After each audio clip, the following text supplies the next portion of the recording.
Hola mis Darkmores, yo soy mi Morningstar y esto es El Grimorio Geek, el podcast donde mezclamos brujería, ocultismo, anime, videojuegos, rol y todo lo que nos prende el alma ñoña y misteriosa. Y ya que estás aquí, recuerda seguirnos, activar la campanita de notificaciones o invocar tu demonio personal, lo que te funcione mejor para no perderte ninguno de nuestros episodios. Y ahora sí, abre tu grimorio, ajusta tus stats y prepárate porque el viaje comienza y en el video de hoy hablaremos sobre qué es la magia y los diferentes tipos que hay. Pero ya saben que antes de entrar de lleno con nuestro programa les comparto algunos de los comentarios que nos van dejando en los videos pasados. El primer comentario que tenemos es de Gwendolyn G, que nos comenta: esoterismo punk con combate por turnos. Es la mejor definición para Shin Megami Tensei. Bueno, pues la verdad es que cuando me puse a escribir justamente ese episodio del pánico satánico en los videojuegos, fue lo primero que se me vino a la cabeza. Y la verdad sí pensé que me la había mamado, pero qué bueno que al menos te saco una sonrisa. Ahora, Chuchonaba nos comenta, primer comentario: saludos, ya espero tus videos antirreligiosamente. Ay, Chuchonaba. Oh, muchas gracias por ser de los primeros seguidores recurrentes de mi canal. No tienes idea de cómo me hace sentir tan feliz que ella fuera escuchando a esta loca decir lo que es. Pero pues espero seguir, la verdad, leyendo tus comentarios. Y guau, se cambió la luz solita. ¿Qué tal? Fantasmas. Espérenme tantito, voy a ponerla de nuevo como estaba. Bueno, y ahora sí, ya después de esta interrupción fantasmagórica que tuvimos ahorita, güey, qué loco, y aparte se puso rojo, se ve bien con el rojo, ¿no? Les quería decir, mis Darkmores, recuerdan que les había comentado hace unos programas que teníamos o tenía la idea de hacer un noticiero acá con las noticias más ñoñas del mundo geek. Bueno, pues ya es una realidad. Les presento a El Noticiero, donde voy a estar con mi compita Rudy, ya lo van a conocer, dando las noticias más ñoñas del momento. Será un live que vamos a hacer aquí por YouTube los viernes cada 15 días a las 8 de la noche e iniciemos este viernes 3 de octubre, así que pónganse un recordatorio para que no se lo pierdan y espero verlos en el chat en vivo este viernes. Otra cosita que les quería comentar es que si les gustan las playlists así tipo lofi para estudiar, ponerse a chambear, no sé, para sus rituales de fondo, pues, ¿qué creen? Que como la loca que soy, hacerle mil cosas, se me ocurrió abrir un canal de Lofi. Entonces, si se dan una paseadita, el nombre es Coven Lofi y pueden encontrarlo aquí en YouTube como @CovenLofi o en la parte de hasta abajo de nuestro canal, en la sección de canales recomendados, ahí ya está un link directo. Y ahora sí, pasando al objeto geek de este episodio, tenemos mi muñeco de Grogu. Ahora, les tengo que confesar algo. Y es que cuando salió a la venta este muñeco, se agotó rapidísimo. Y las piezas que quedaban todavía del Mandaloriano, de Bebé Yoda, como todo el mundo le decía, pues se estaban vendiendo bien caras, porque ya las estaban vendiendo revendedores, así como piezas de colección, y entré a Mercado Libre a buscarlo y estaba carísimo, güey. Porque aparte había dos versiones, había la que es muñeco así, y había otra parte que hablaba y se comía el sapito y no sé cuántas cosas, ¿no? Entonces, un fin de semana que fui a pasearme por el centro de aquí de la Ciudad de México, pues ya saben que están todos los ambulantes, no sé qué, y madres, que en uno de los puestos veo que lo tienen con todo y la caja del Mandaloriano así, y pues lo compré, ¿no? Me salió baratísimo, y es que aquí es donde viene la confesión. No es Grogu, es Gugro, porque es más piratón que la lacha de Bart. Y pues sí, estaba como medio pintadito mal, entonces lo que hice fue despintarlo y le barnicé sus ojitos para que se vieran así brillositos, también le puse color en sus orejitas, unas chapitas, le puse sus labials así para que se vea bien darks, y hasta manicure le hice para que se le vieran así sus garritas de un color diferente, ¿no? Y déjenme decirles que esta madre era más china que la muralla china, porque cuando le agitabas la cabeza, no sé si lo alcancen a escuchar, lo voy a acercar al micrófono. ¿Escuchan que tiene como una madre adentro? Bueno, pues esa madre era una luz que ya no prende tanto. No sé si alcancen a ver que como que saca destellitos, porque la cabeza se le prendía con un chingo de lucecitas, ¿ya ven? ¡Ah, qué tal! Esto ni George Lucas lo tiene, ¿eh? Entonces, ay, no, sí está súper kitsch, pero lo amo, güey. Lo amo porque le hice su ropita y todo el desmadre, güey. Traté de salvarlo de ser una chinería cualquiera a que fuera una chinería decente, ¿no? Pero bueno. Platíquenme ustedes cuál ha sido su adquisición más chusca y déjenme la respuesta en los comentarios. Vámonos con lo más básico sobre el tema. Y es que si hoy en día escuchas la palabra magia, es probable que tu mente salte de inmediato a imágenes de pues varitas brillantes, grimorios polvorientos o hechiceros acá con capas bien épicas, o alguna de las peleas de Harry Potter o de Final Fantasy. Sin embargo, el concepto de magia es mucho más viejo, más amplio y sobre todo más complicado y pues complejo, ¿no? De lo que nos cuentan las descripciones de la clase mago, brujo, hechicero o clérigo que vienen en los manuales de Dungeons and Dragons. De hecho, antes de que Gandalf y Dumbledore fueran referentes de sabiduría y poder, la magia ya se practicaba en contextos que no tenían nada que ver con trolls, dragones o bolas de fuego. Así que prepárense mis Darkmores porque ya saben que hashtag historiadora y nos vamos a encaminar a analizar este concepto empezando por el hecho de que el término en sí mismo viene cargado de muchísima historia. Para comenzar, hay que mencionar que su raíz etimológica, bendita dislexia, por favor abandone este cuerpo, se encuentra en el griego mageia, que a su vez viene de magos, una palabra usada para referirse a los sacerdotes zoroastrianos de la antigua Persia. Estos magoi eran especialistas en rituales religiosos, astronomía, interpretación de sueños y asuntos de Estado. Y sí, aunque algunas de estas prácticas hoy las llamamos mágicas y se nos hace difícil concebirlas de la mano con temas como política, pues la realidad es que para las culturas de la antigüedad no había esta separación tan estricta entre lo sagrado, lo científico, lo político y lo esotérico. De hecho, en Grecia, la magia empezó a tomar un matiz muy ambiguo. Podía ser vista como un conocimiento o intención. Este conocimiento normalmente era elevado, ¿no? Entonces, dependía de quién la practicara y con qué intención, es que incluso había leyes en Grecia, pues también para evitar magia dañina, ¿no? En Egipto vamos a ver que está este término que es Eka, que describe un poder cósmico presente en dioses y humanos que era usado para mantener como el orden del universo, pero al mismo tiempo la ECA servía como para protegerse de fuerzas hostiles. Ahora, con el paso de los siglos, filósofos y antropólogos intentaron clasificar este fenómeno que parecía colarse pues en todas las culturas, ya que en cualquier civilización hay pues conceptos mágicos. Y, ¿qué tal? Ya volvió a cambiar la luz roja. Alguien me está jugando una broma. No sé si es una broma o si la luz ya está dando las últimas. Esperemos que no. Pero bueno, regresemos.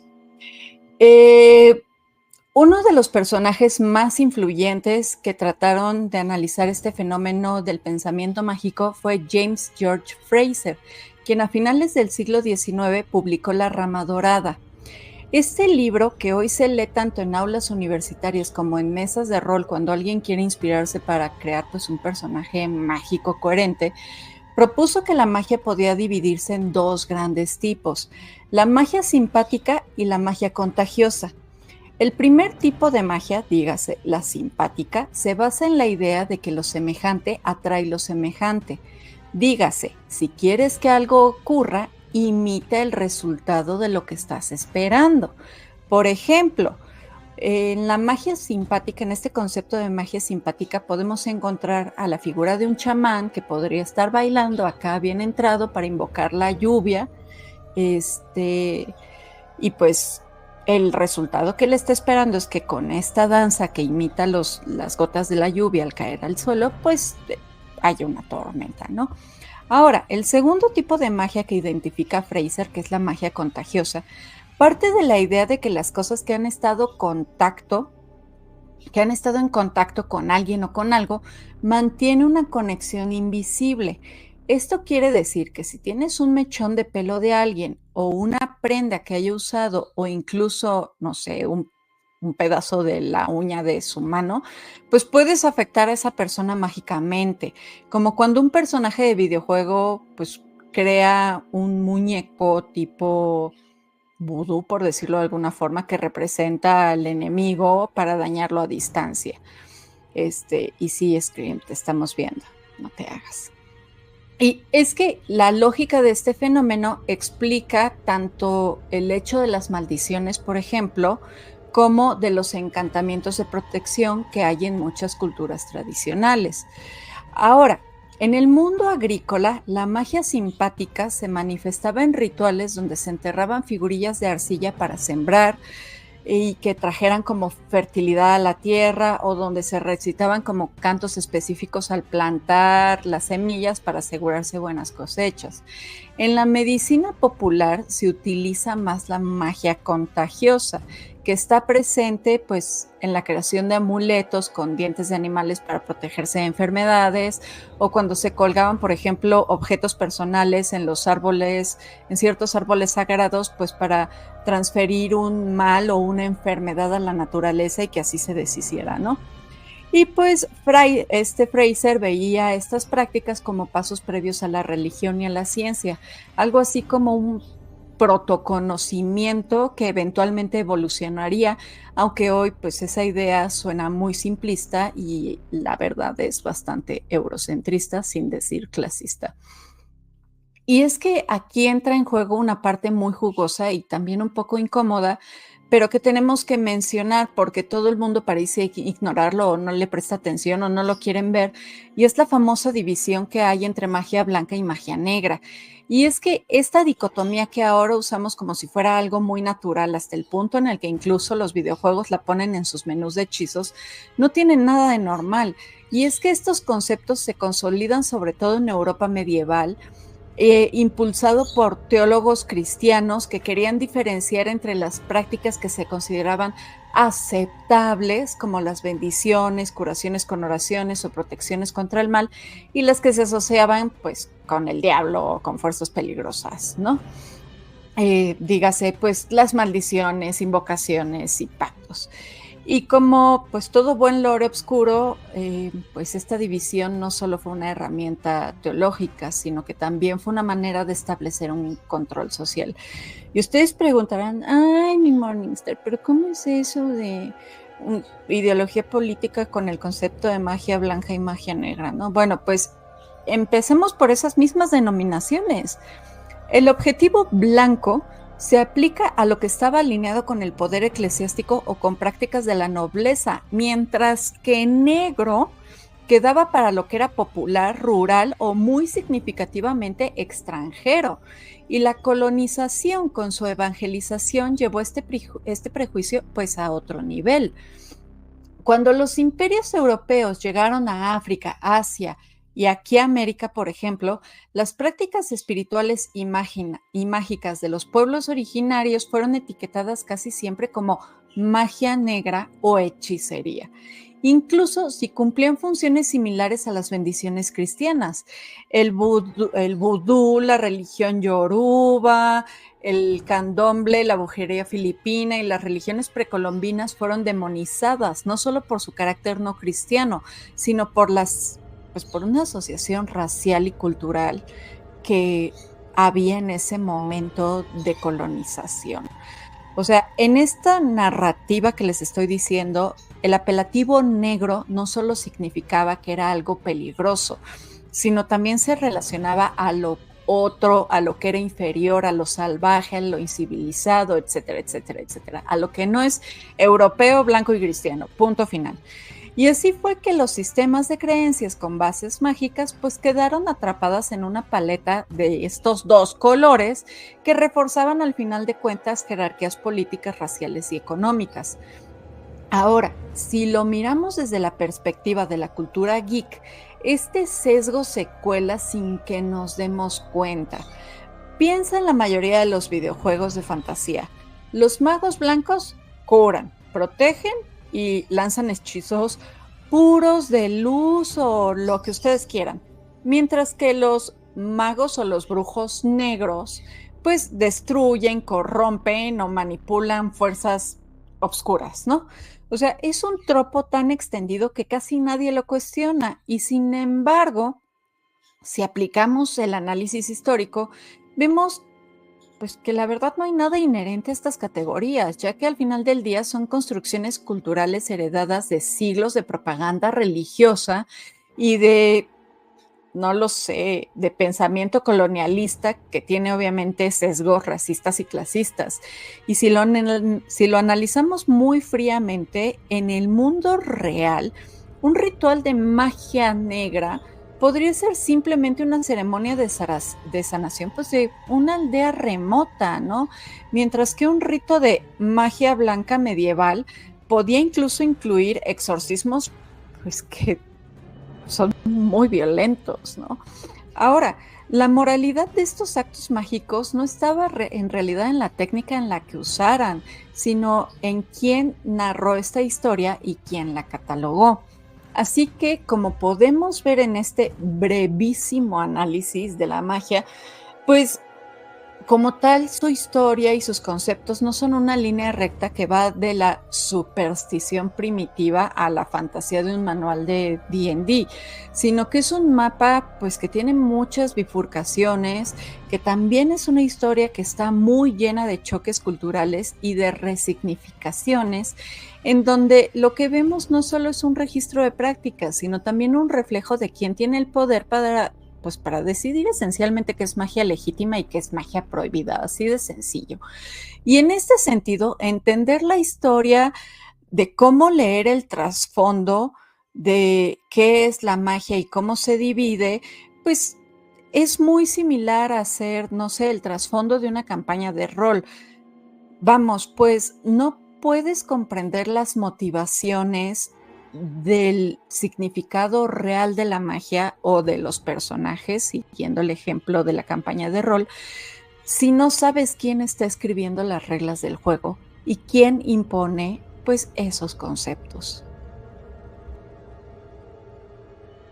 Cuando pensamos en magia en videojuegos como Final Fantasy, The Elder Scrolls o incluso en Dungeons and Dragons, pareciera que el menú de hechizos y habilidades siempre estuvo ahí, pues como, no sé, si el universo hubiera decidido que los magos pues, lanzan fireballs y los clérigos curan y los necromantes hacen cosas turbias con pues, cadáveres, ¿no? Pero la verdad es que muchas de estas clasificaciones mágicas pues beben, aunque sea algunas veces de una forma inconsciente, por decirlo de alguna forma, del modelo que Fraser propuso. En Final Fantasy, por ejemplo, los hechizos de estatus como Poison o Sleep son herederos muy lejanos del concepto de magia contagiosa. Esta idea de que algo indeseable pues, puede transmitirse de un objeto a una persona, a otra, a otra, a otra interminablemente. Mientras tanto, las invocaciones o ataques elementales funcionan como ecos modernos pues, de la magia simpática. El fuego quema, el hielo congela, el trueno sacude, etcétera, etcétera, etcétera, etcétera. ¿Por qué? Pues porque se asume y se da por hecho que las propiedades naturales del elemento se manifiestan por afinidad, ¿no? Ahora, si nos vamos al cine y la cultura pop, vamos a encontrarnos que esta dicotomía ha sido reciclada hasta el cansancio. Que Gandalf el Blanco en El Señor de los Anillos encarna el arquetipo del mago benevolente, vestido de luz, de sabiduría, con una barba larguísima, ¿no? Y de una moral impecable. Mientras que Voldemort, por ejemplo, es la encarnación misma de lo que el discurso occidental pues asocia con la magia negra, estética sombría, contacto con la muerte, ambición de poder absoluto y un séquito de seguidores así que lo van a seguir hasta subvertir el orden establecido, ¿no? Y estos arquetipos, aunque son efectivos para narrar, siguen cargando una maleta cultural llena de prejuicios históricos, donde el color y el tipo de magia no son neutrales, sino que están impregnados de juicios de valor que vienen de siglos atrás. El cine de terror de los años 70 y 80 terminó de sellar esta percepción en el imaginario colectivo. Películas como The Omen, El Exorcista o incluso Evil Dead no solo reforzaron la idea de que los rituales oscuros invocaban demonios sedientos de sangre, sino que presentaron estas prácticas casi siempre como herencia de culturas exóticas y lejanas a las que se les asociaba con lo primitivo y con lo salvaje. Esto de la música acá ominosa, el uso de lenguas extranjeras o imaginería ritual cargada de símbolos incomprensibles ayudaron a perpetuar la ecuación de magia oscura igual a amenaza exterior. Y claro, la industria del entretenimiento sabe que el miedo vende, y cuanto más misteriosa y ajena parece una práctica, más jugoso es el terror que va a provocar. Ahora, ojo, para que no empiecen a enclocharse. No digo que todo lo que amamos de ese anime o juego o de esa película sea malo por tener estas distinciones, aunque la neta sí están mal y no deberíamos perpetuarlas. Simplemente es un hecho de que la cultura geek y pop han heredado ciertos esquemas, a veces sin darse cuenta, de tradiciones mucho más antiguas y complejas, y que cada vez que elegimos si nuestro personaje será un mago blanco o uno negro, sin saberlo, pues estamos participando en esta conversación que comenzó hace siglos y que aún tiene ecos políticos, culturales y simbólicos bastante vivos. Y no, o sea, no les estoy diciendo ni se trata de entrar en una discusión en la mesa ahí con tu Dungeon Master o con el mago o con el brujo de la party para culparlo por continuar con estos discursos de opresión de poderes políticos o culturales, sino que lo ideal sería poder hacernos consciente de estos hilos invisibles que se tejen en lo que estamos consumiendo y lo que estamos construyendo, puesto que al final del día, pues lo que cuenta es comprender de dónde vienen las cosas que nos gustan, pero sobre todo de tener en cuenta que la magia pues solo es magia, no tiene color, y lo único que se diferencia dentro de la magia es el uso que cada quien le da. Si algo queda claro al revisar las definiciones clásicas de magia es que ninguna se salva del sesgo cultural con el que fueron formuladas. No es que estuvieran mal a propósito, es que son hijas de su tiempo. La mirada del siglo XIX y principios del siglo XX hacia estas prácticas rituales estaba atravesada por la idea de que el mundo avanzaba pues en una línea recta, ¿no? Primero la magia, después la religión y por último la ciencia como si fuera la meta final. Es como, no sé, si la humanidad fuera un tipo de personaje en un mundo abierto, pero con un árbol de habilidades acá diseñado por alguien que solo cree que el camino principal es válido y que las side quests no cuentan. Banda, hagan las side quests, neta, aportan mucho a la historia. Y si lo seguimos mirando desde la óptica geek, es como si el lore oficial lo escribiera siempre pues la facción ganadora. En un RPG, el manual del juego, pues puede decirte que, no sé, los magos de la Torre Blanca son los guardianes de la luz y que los nigromantes del pantano sombrío son, no sé, la amenaza de la paz del reino, ¿no? Pero eso es porque el narrador de este mundo de juego pues pertenece a la facción que está en guerra con ellos. En la vida real, ese narrador fue la iglesia, el estado colonial y la élite cultural. Y el guión que escribieron se quedó tan incrustado en nuestro imaginario colectivo que sigue siendo todavía hoy en día muy vigente. Ahora, volvamos tantito a Fraser. Por ejemplo, él nos habla de que la magia simpática y contagiosa se explica debido a que las personas, no sé, podían creer que las cosas influían unas en otras por similitud o contacto previo.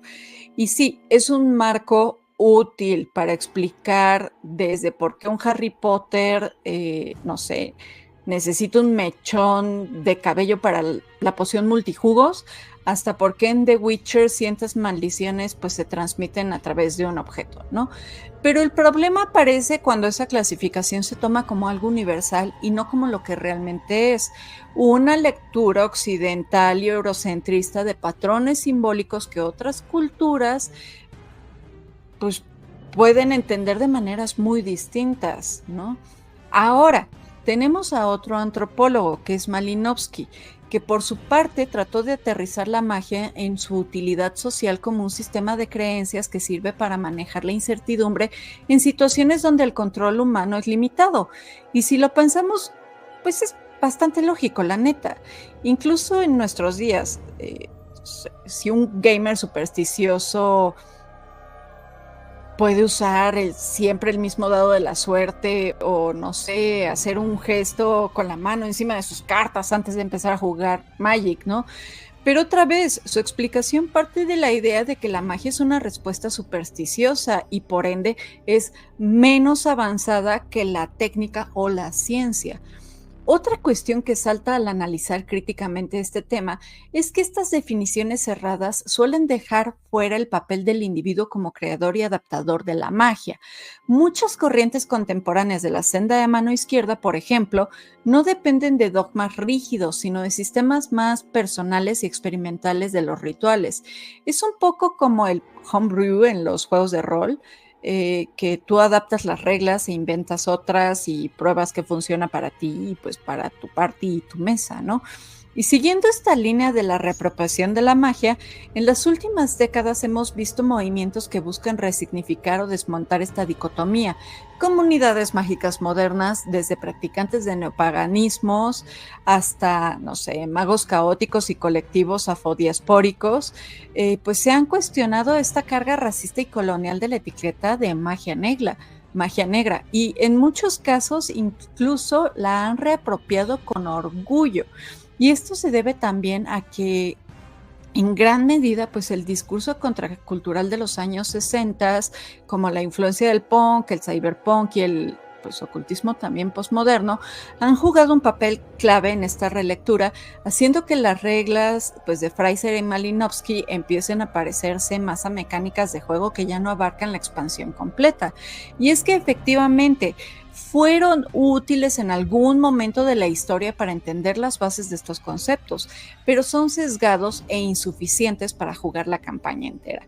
Y la verdad es que me da harto gusto y orgullo brujil ver cómo parte de la estética y narrativa contemporánea en series, cómics y juegos pues está respondiendo a este cambio de percepción. Nos encontramos ahora con personajes como Geralt de Rivia, John Constantine o incluso ciertos arquetipos en Final Fantasy que encarnan magias prohibidas, pero que las usan para pues fines personales, éticos o directamente en la categoría de heroicos, ¿no? Y es que es muy valioso que pues todo esto nace de una misma idea de comprender de dónde proviene lo que se hace y de resignificarlo, en donde lo que se está haciendo pues es tomar lo que antes era símbolo de lo salvaje o lo demoníaco y dotarlo de un nuevo símbolo, uno que no está dictado ni por el miedo, la ignorancia o la propaganda política o religiosa. Y es gracias a estas relecturas pues que los discursos binarios de magia blanca y magia negra están perdiendo fuerza para dar paso a un espectro pues de grises intermedios. Y todo esto es gracias a que ahora el análisis pues considera estos contextos y usos específicos y relaciones de poder, dejando atrás estos mapas de colores absolutos e invitándonos a valorar las historias, las prácticas y los contextos culturales que hay detrás de cada tradición mágica, para así poder pues también reconocer la complejidad real que tienen. Si algo me ha enseñado moverme tanto en entornos académicos como en mesas de rol y comunidades mágicas, es que las etiquetas que usamos para hablar de magia son como esas clases de personajes que inventa un Dungeon Master novato. Suenan útiles sobre el papel, pero en la práctica están llenas de sesgos, vacíos y reglas caseras que se contradicen entre sí. Y en el caso de la famosa distinción entre magia blanca y magia negra, la cosa se pone pues todavía un poquito más complicada, porque no es una clasificación neutral ni académica, es más bien pues un artefacto cultural que nació en un contexto histórico muy concreto y que todavía arrastra un montón de prejuicios que seguimos repitiendo sin darnos cuenta, sobre todo en contenidos que repiten pues, la misma fórmula una y otra vez de bruja, mala, magia, negra, muy mala, ¿no? Y más si, no sé, la bruja es vieja, fea o pertenece a una cultura afro y no, me Conjuro, o sea, pues, 1000 veces peor, ¿no? 100%, 1000% malo. Es más, así debió de haber sido el nombre de la primera película de la serie de los Warren.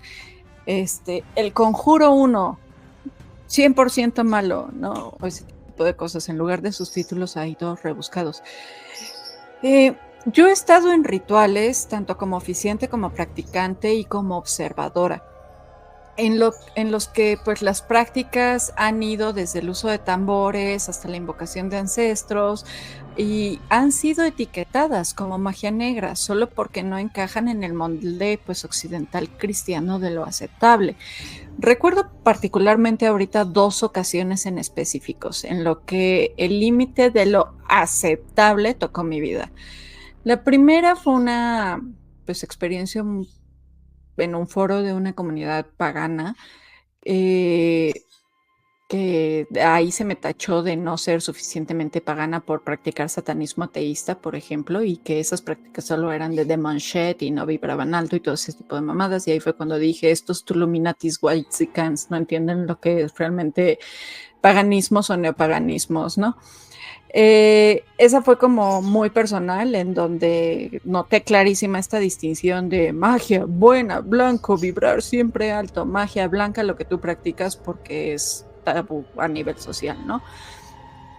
Y la segunda experiencia que les puedo contar ahorita, de pronto, fue cuando me invitaron a un festival también. Unos compas que son de prácticas afrocaribeñas y ellos llevaban su tambora. Y pues yo creo que a la organizadora, que igual era muy Tuluminati, como que no le gustó pues que llegara esta práctica afro a su festival pagano y los mandó lo más lejos posible del escenario principal, por decirlo de alguna forma, ¿no? Entonces, pues mientras mis compitos estaban ahí con su tambor acá y sus bailes bien chidos, la neta yo me la pasé poca madre, pues el centro de atención en aquel entonces era un grupito Wicca que estaba así, ya saben, en su círculo de amor y paz, y no es por echarle hate a la Wicca, pero sí es echarle hate a la Wicca. Todos ahí ya saben, grabando el gran rito y las invocaciones y, sí, la diosa y el dios, güey, y claro, pues como todos eran blanquitos, pues se nota también como la predilección y la distinción nuevamente de la magia blanca, ¿no? Ahora, si volvemos a hablar un poquito de Fraser, miren que me gustan mucho alguna de sus propuestas en la rama dorada. Sin embargo, Fraser pues sí tiene esta obsesión por estar como clasificando la magia como si fuera un bestiario de D&D, y la verdad es que hoy en día ya no nos sirve como un marco serio para entender las prácticas mágicas actuales.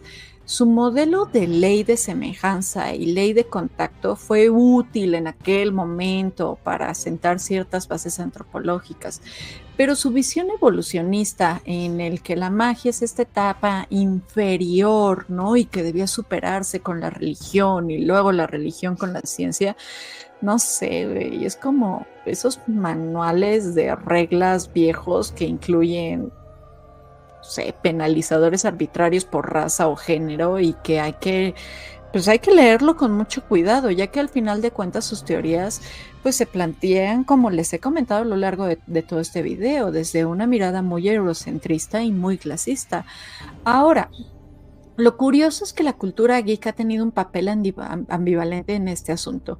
Por un lado, ha perpetuado clichés que aparecen pues salidos directos de un sermón del siglo XVII, ¿no? El mago de túnica blanca y barba plateada es el sabio y el protector, mientras que el hechicero vestido de negro con voz grave y maquillaje gótico es el villano inevitable, ¿no? Y este patrón visual y narrativo pues sigue fortaleciendo esta idea de que lo blanco va a seguir siendo lo bueno y lo negro va a seguir siendo lo malo. Y aunque mucha gente lo repite sin malicia y como hemos platicado, sin conocer las raíces de este código visual, pues sí sería bueno empezar a plantear conversaciones en torno a estos temas. Y es que verdaderamente creo que podemos evolucionar la forma en la que hablamos y pensamos sobre la magia. Necesitamos dejar de aferrarnos a estas etiquetas binarias o de colores, no porque la magia sea blanca, negra, verde, amarilla, roja o lo que sea, sino porque... como les comentaba, magia es magia, la magia es una realidad viva, la magia es una práctica constante y la magia no necesita etiquetas, porque al momento de etiquetar la magia en colores, estamos limitando mucho el tipo de trabajo que como practicantes podemos hacer. Nuevamente les digo, la magia es magia y ya se acabó. La energía existe y se moldea, pero pues vamos, pues no creo que sea algo muy difícil de entender y no es de que se me ofendan porque no va a faltar por ahí la brujita que salga para defender a capa y espada que ella es practicante de magia verde con magia blanca y es la mejor de todo el mundo mundial. Pero sí me gustaría que empezáramos a generar discursos donde se aborden estos temas desde esta perspectiva un poquito más informada, ¿no? Ahora, también me gustaría comentarles algo que me ha dado mucho y es que últimamente el espacio geek y ñoñe pues también ha sido este terreno muy fértil para resignificar los símbolos y subvertir estereotipos, ¿no? Pensemos en personajes como Morrigan de Dragon Age o Bayonetta o incluso algunos arquetipos de Warhammer 40. Sí, usan esta estética obscurona, pero no se ajustan a la narrativa de maldad pura y en muchos casos son los personajes quizás más humanos, complejos y moralmente interesantes que tiene la historia. Y aquí es quizás donde la cultura pop, sin proponérselo de todo, pues también ha empezado a hacer un trabajo de reapropiación, tomando todos estos símbolos, todas estas prácticas que antes eran consideradas tabú y las ha estado empezando a moldear con un tipo de estética diferente. Ya no vemos a la bruja fea o a la bruja verde, a excepción de Wicked, que se viene apenas el estreno de la segunda película, pero ya es poco común ver estas representaciones que se habían convertido en un cliché y la verdad es que al chile eso me da muchísimo gusto. ¿Por qué? Pues porque me gusta pensar que nuestra tarea como gente que vive entre los mundos que es el académico, el mágico y el geek, pues es justamente hacer estos trabajos de revisión y de reescritura, no tanto para borrar lo que vino antes, sino para entenderlo mejor, ponerlo en contexto y pues cuando sea necesario crear nuevas formas de hablar que no arrastren tanto equipaje histórico, antiguo, clasista, tóxico. Y si la magia es un lenguaje simbólico para interactuar con lo invisible, pues entonces cambiar las palabras que usamos es en sí mismo un acto mágico. Y si podemos hacerlo con la misma pasión e intensidad con la que debatimos qué clase de mago es más pues, poderoso en Baldur's Gate, pues mejor todavía, porque entonces nuestro discurso va a tener más impacto. Y pues bueno, mis Darkmores, gracias por acompañarme en este episodio del Grimorio Geek. Es ahora un buen momento para apagar la fogata, agarrar tu equipo y prepararte para tirar iniciativa, porque aquí apenas comienza nuestro viaje y todavía nos esperan símbolos raros, videojuegos intensos, animes llenos de pactos mágicos, rituales, preguntas incómodas y muchísimas referencias ñoñas. Si te gustó este episodio, ya sabes qué hacer. Suscríbete, activa la campanita de notificaciones, dale like y déjame un comentario. En serio, ya saben que me encanta leerlos. Aparte, no olvides que tu comentario puede aparecer en alguno de nuestros episodios. Así que, neta, no olvides dejarme saber qué parte de este hechizo te atrapó más. Nos vemos en el próximo episodio y recuerden, manténganse bien, pero bien extraños.